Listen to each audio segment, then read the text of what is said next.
আমাকে বলেন আমি যাচ্ছি রাস্তা দিয়ে, আমাকে ধরে নিয়ে যাচ্ছেন আপনারা। অদ্ভুত কথাবার্তা। ওঠেন না, আমি কেন অদ্ভুত? আমি রিক্সা দিয়ে যাচ্ছিলাম, বাসায় যাচ্ছি। আমি তো বাজার দিয়ে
রেফ্রিজারেটর, খাবার ফ্রেশ তো লাইফ জম্পেশ।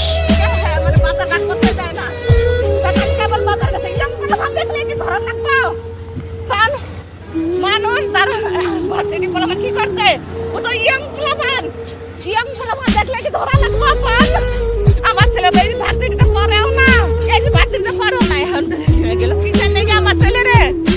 হ্যাঁ, ও খালি বাজারে গেছে, খালি বাজারে গেছে। আদল গাছ যাইয়া পুলিশ গাছ যাইয়া আদল